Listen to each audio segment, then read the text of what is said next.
So when I signed up to do Rough and Rowdy, I was like, afterwards, we can start talking about the baby thing. What? Yeah, because I've always known. I'm having an anxiety attack. What? I know. And that's like, I just kind of told Graham that and then left it there and then never thought about it. And then I realized like I owed him a follow-up on that conversation because I had just been like putting it out. I'm a goalpost mover, right? So I'm always like, if I get there, if I get to this spot in my career, if I do all of these things, then I can have a baby. Because I feel like naturally that's like what I'm supposed to be doing. But internally, when I check in with myself, I'm like, no, I have so many things I want to do before I do that. But I feel like I'm 29. Am I supposed to? So I was talking to my therapist about it. I was like, what do I do? And she was like, listen, like you'll never feel fully ready to have a baby. It's not one of those things. But she's like, you will kind of naturally know, like I am okay to take that step, but it's kind of like you don't ever want to look back and be like, I do wish I did these things before. Like it's just kind of an internal feeling. Like, you know, do I want to have kids? Yes, and I know that. Does Graham? Yes. Graham always jokes and he's like, I was ready when we got married. But for me, I'm like, I'm not ready yet. So I've had to communicate that to him. But I felt bad because I was like, we could do it after Rough and Rowdy. Or like we could at least start talking about it. It's also, I think, going to be hard for me because my period is so off. So like that's going to be a whole other slew of things to like deal with. But that's a separate combo. But my therapist was like, what do you need to have in order to have a kid?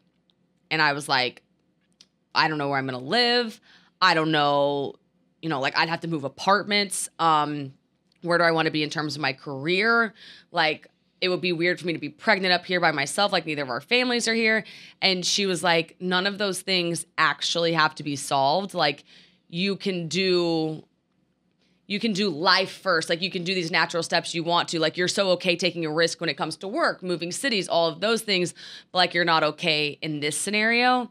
And I found it like so fascinating because I put all this pressure on myself for timelines. Like I was like, I'm 29 and I'm supposed to have a baby. And it's like, no. You're not. Like, you can be 35 when you have a baby. Like, you can have a baby whenever you want. And I don't have to, like, look around and feel that pressure because I'm trying to do two things at once. I'm trying to do career and then, like, I'm trying to do family. But it's like, I was kind of avoiding it, but I needed to address it. And once I addressed it, like, I did feel so much better because I just felt, like, so normal. Like, I was like, it's okay. Have you addressed it with Graham yet? Yeah, so last night, I was like, I owe you a combo. I owe you a follow-up on this. I was like, I am not ready to have a kid yet. I will be one day, but I was like, I'm not quite there yet. And there's some things I want to do beforehand, but I feel bad because I know you want to, but also I just kind of left you hanging after Rough and Rowdy. And he was like, all I needed was just to know. And he's like, we're good. Like, he's like, I'll never, because there's two people that have a kid. Like, I'm the one that carries it. But, like, he can be the one that wants it. Yeah. So why do you think that if you have a kid, like, you can't do the career thing? Is that because, like, you want to be a mom that's just, like, a stay-at-home mom? Or because of, like, a societal thing that you think that, like, you can't do both? That's actually a really good question because I know for sure if I was pregnant, like, I don't even think I would need maternity leave with this place. Yeah. I think I could sit in here 9 months pregnant. I think I could literally have the baby, and I think I could come 2 weeks later. We're recording the pod. Yeah, in the My hospital. water broke. we're delivering it on the pod. Yeah. Like, I think in that way, we're really fortunate because I'm like, you could easily do that. Yeah. Societal norms, I think I felt bad because most of the time I think the girl wants the baby first. Kids are hard. It's so hard for me to, like, talk about this because I don't know if I want kids. But kids are hard because everything you talked about, I noticed, like, moving to a different state or moving careers, changing apartments, it's all kind of temporary change. Like, you can go back, but with a baby, you can never go back. Once it's born, it's here forever until the day you die. Like, that, your life, it's the one thing that you truly, like, even with marriage, you can get divorced. But with babies, it's the one thing that's permanent. Right. Like, there's truly nothing you can do once it's born. Like, it's here to stay. Yeah. And you have that kid, you don't have it. It's scary. Like, it's very scary. And we had a conversation with somebody a few weeks ago. And remember, he told you, like, really good advice. Do you remember the guy I'm talking about? He was like, do everything you want to do. I don't remember. Do you remember exactly what he said? But yeah, this guy said, do everything and get it out of your system before. Mm-hmm. I hate that though, because I feel like that's saying once you have the kid, life is over. That's so true. It's those comments actually that put the pressure on me. But I look at my friends having these kids and they're like, my life has just begun. Like they feel this way towards a bit. And I love that. And I'm like, it's so sweet. Oh, I'm going to start crying. Yeah. I know. Yeah. No, you just hit something inside of me. Ah! I guess their priorities change. They totally Like change. I'm the oldest. My mom didn't have me till she was 32, and she used to work for L'Oreal. And when I was like a baby, she would go to Paris all the time. And eventually, she was just like, "I'm not going anymore. Like I don't want to go anymore." Yeah. That makes sense. Like she would go because she was like, "This is what I love to do." But then once you have a baby, you kind of grow out of it, and you're like, "I don't want to go anymore." It's kind of like the way I think about it too. Being single, what I struggle with is that's like what hit me. I was like, oh my God, I just feel like I went to therapy all over again. I'm scared to get into a relationship because I'm like, I need to get all the fun stuff out before I get into a relationship and then I'll be ready. But that's not supposed to be. You're supposed to get in a relationship and want to keep doing the fun things. more fun things. Yeah, more fun things. Like you're not supposed to look at it as like an ultimatum. You know what I mean? So true. It's So, like like- your life just is in a different. There's so many Yeah. more things to do.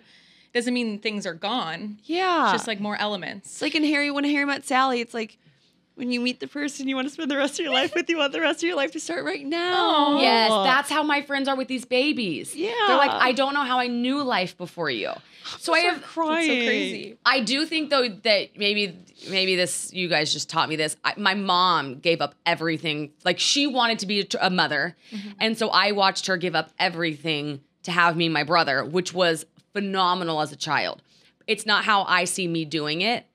So it's hard for me to look at that and be like, I'm going to mother differently. So there are people I follow on Instagram, Morgan Stewart, for example. She goes to Fashion Week. She owns a business. She has 2 kids. And it's a good example for me of like what I want my life to look like. And it does help walk me to the water a bit. But it wasn't how I grew up. So sometimes that's hard for me. Because I'm like, I live in New York, but she lived in, she drove a car. I'm like, it's hard for me to see it. But maybe I don't need to see it. In therapy today, my therapist pretty much told me that our parents are wrong and to ignore everything that they did because it does not match. Because I've been struggling with fulfillment, and in my head, I feel like the only way to be fulfilled in life is through your job because that's what our parents told us. Mm-hmm. And it's similar to like the only way to be a good mother is if you're a stay-at-home mom because that's what our parents told us. Right. But it's like, no, you don't need, like what our parents did is not the way we can live our life to be happy. Like I can find fulfillment in going on dates, hanging out with my friends, reading a book. But my dad only seemed to be fulfilled by doing a job because that's what they were told. And same with my mom because she was a stay-at-home mom too. She was looked at as a good mom because she stayed at home. Right. People who were working moms were looked at as bad moms. Now, a working mom like Morgan Stewart looks like a badass. Right. So it's like we just have to pretty much delete everything our parents went through and told us because the way they live their life is not how we can live our life. No, and there's bits and pieces we'll take from it and be like, this applies, but there's so much. Yeah. Like we're so far off that beaten path already that it's like there's going to be so much that doesn't apply to us. And it's like, that's okay. It's just, it's scary sometimes to stop and be like, why am I so afraid of this thing? And then it's like, oh, because I think it's supposed to look like this, but to me, it just looks a little different. And why does it have to be so serious? Like we are literally put on this earth to enjoy life, but we never allow ourselves to enjoy life because we're so caught up in like timelines and what society says and what our parents said. It's like, if you want to have a kid, have a kid. If you don't have a kid. Or have a kid and be a working mom or be a stay-at-home mom. Like, just do what makes you happy. Yeah. And don't listen to what other people have to say.